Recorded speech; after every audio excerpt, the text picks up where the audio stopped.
Assalamualaikum warahmatullahi wabarakatuh. Saya Muhammad Akmal Paras dari kelompok 3 akan bertugas sebagai moderator.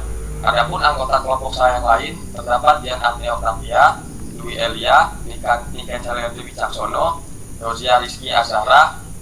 Kami di sini akan membawakan sebuah materi yang berjudul konflik interpersonal.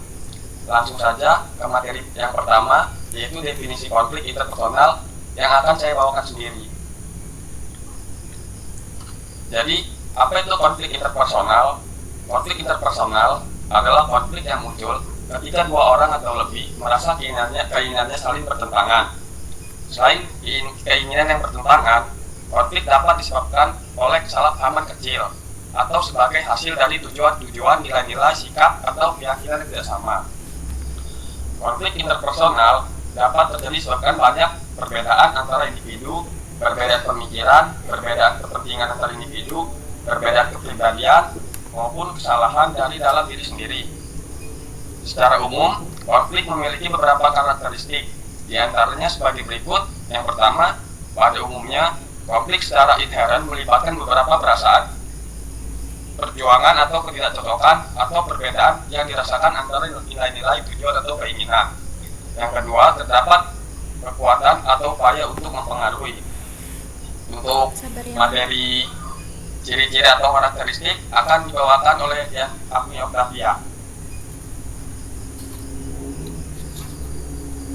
Baik, terima kasih kepada moderator yang telah memberikan saya kesempatan untuk menjelaskan materi dari karakteristik konflik interpersonal.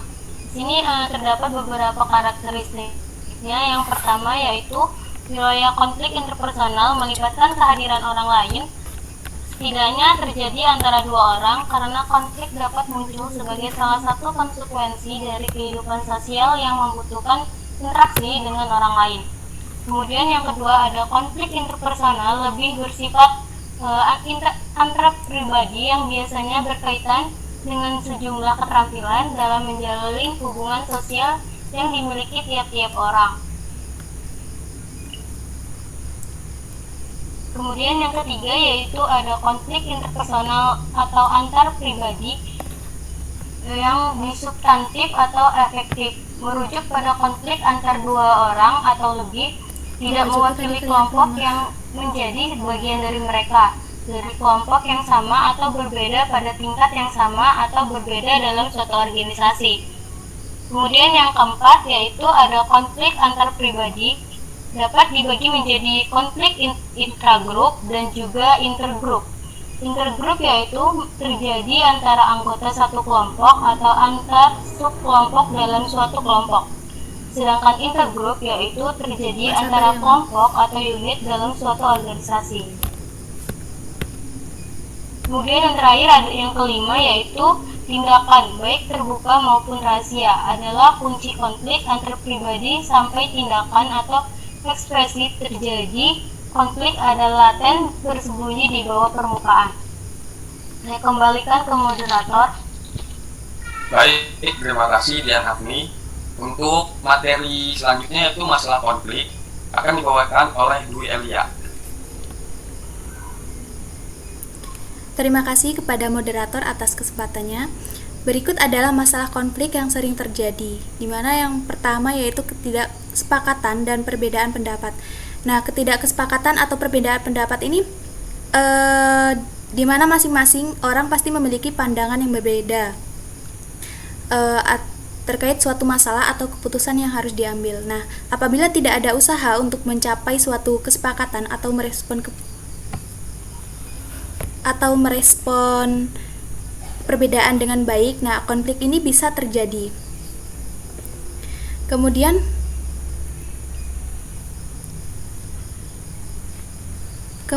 yang kedua yaitu saling mengkritik dan menyalahkan. Nah, saling mengkritik dan menyalahkan, di mana ketika seseorang secara terus-menerus mengkritik atau menyalahkan orang lain, nah hal ini dapat memicu konflik interpersonal, di mana rasa itu bisa timbul frustasi ataupun dendam yang tumbuh di antara kedua belah pihak yang terlibat. Selanjutnya ada kurangnya rasa hormat. Nah, kurangnya rasa hormat ini bisa memicu suatu konflik di mana sikap yang merendahkan, menghina ataupun mengabaikan pandangan dan kebutuhan orang lain yang dapat menciptakan ketidakpuasan terhadap pihak yang terlibat. Selanjutnya ada persaingan dan kecemburuan. Nah, persaingan dan kecemburuan ini misalnya di lingkungan kerja ketika seseorang merasa diancam oleh keberhasilan atau perhatian yang diberikan kepada orang lain. Kemudian yang kelima, ada ketidakadilan atau perlakuan tidak adil. Nah, perlakuan yang tidak adil atau ketidakadilan dalam hubungan interpersonal dapat memicu suatu konflik. Ketika seseorang merasa diperlakukan dengan tidak adil, mereka mungkin merespon dengan kemarahan, kekecewaan, atau bisa mengarah pada konflik. Selanjutnya ada ketidakcocokan, kepribadian, dan gaya kerja. Jadi setiap individu memiliki kepribadian dan gaya kerja yang berbeda, di mana jika perbedaan tersebut tidak dikelola dengan baik, misalnya dalam pembagian tugas ataupun kolaborasi. Nah, yang ketujuh di sini ada masalah interpersonal yang sebelumnya belum terselesaikan.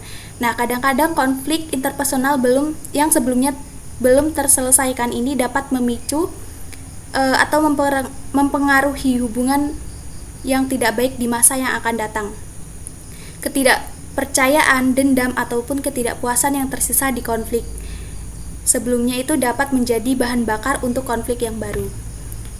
Baik, saya kembalikan ke moderator.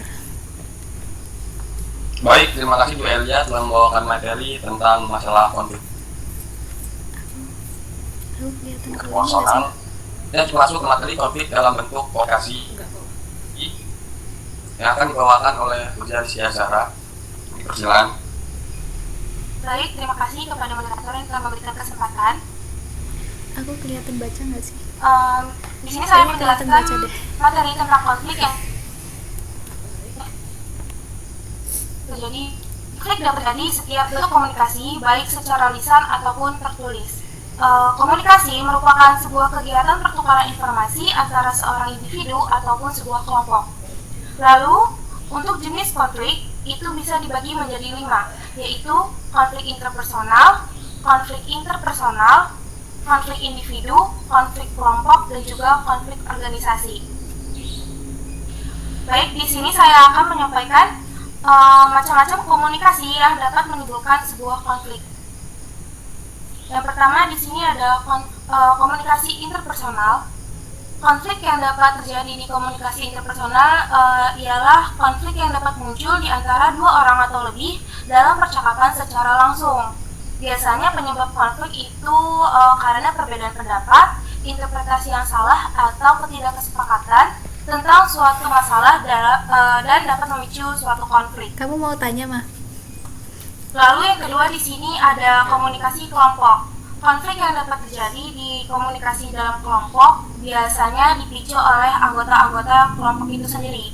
Seperti dapat kita ambil contoh, yaitu di dalam satu kelompok terdapat beberapa anggota yang pastinya memiliki pandangan atau pikiran dan kepentingan yang berbeda, sehingga konflik bisa timbul dalam diskusi, rapat, ataupun sebuah kolaborasi. Dan itu juga bisa dikarenakan persaingan, sikap defensif, atau kurangnya pemahaman. Itu dapat menjadi penyebab sebuah konflik di dalam sebuah kelompok. Selanjutnya yang ketiga itu terdapat komunikasi melalui media sosial. Konflik yang dapat terjadi melalui media sosial itu biasanya terjadi di sosial media yang postingan yang di-share oleh seseorang atau sekelompok orang.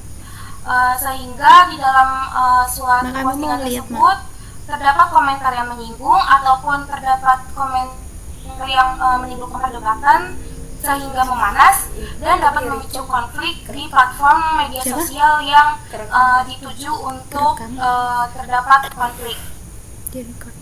Lalu yang keempat yaitu komunikasi lintas budaya.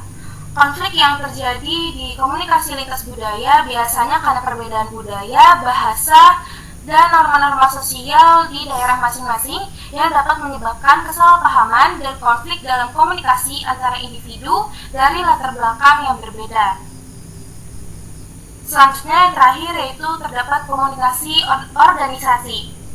Untuk konflik yang terjadi di dalam organisasi biasanya timbul di tempat kerja atau para pekerja dan antara rekan kerja, antara atasan dan bawahan, atau antara departemen yang berbeda. Konflik biasanya disebabkan karena perbedaan tujuan, peran yang tidak jelas, atau kurangnya komunikasi yang efektif, sehingga dapat menyebabkan konflik yang kecil maupun konflik yang besar. Baik, mungkin sekian penyampaian materi dari saya kembalikan ke moderator. Baik, terima kasih pada Rozia telah membawakan materinya. Selanjutnya kita masuk ke materi yang terakhir yang akan dibawakan oleh Niken Selendri, yaitu dampak positif konflik interpersonal. Baik, terima kasih moderator. Di sini saya akan menjelaskan tentang dampak positif dan negatif konflik interpersonal. Konflik interpersonal ini sering digambarkan sebagai tindakan adu mulut atau kekerasan. Kenyataannya itu konflik ini hampir selalu dipandang negatif dalam masyarakat, karena pada dasarnya konflik melekat pada kehidupan manusia. Nah, sebab hal ini memang sangat sulit, bahkan hampir tak bisa dihindari. Secara umum, dampak positif pada konflik interpersonal yaitu satu, meningkatkan solidaritas antar individu atau antar kelompok. Yang kedua, membantu menciptakan norma baru dalam masyarakat. Yang ketiga yaitu adanya penyesuaian norma sosial di masyarakat. Yang keempat, termotivasi untuk mempertahankan nilai yang dianggap baik. Kemudian yang kelima yaitu meningkatkan efektivitas dalam organisasi, perusahaan, atau masyarakat. Yang keenam, sebagai penyeimbang dari berbagai kekuatan yang ada. Nah, kemudian dampak negatif konflik interpersonal. Yang pertama yaitu dapat menyebabkan retaknya hubungan antar kelompok sehingga muncul disintegrasi sosial. Yang kedua yaitu kerusakan harta benda dan hilangnya nyawa manusia. Kemudian yang ketiga, perubahan kepribadian individu, misalnya dari yang semua sopan menjadi kasar atau tidak ramah. Kemudian yang keempat yaitu adanya dominasi sebuah kelompok. Yang kelima, munculnya aksi balas dendam dan perpecahan. Kemudian yang terakhir yaitu timbulnya aksi kekerasan. Baik, sekian materi saya kembalikan kepada moderator. Baik, terima kasih Niken.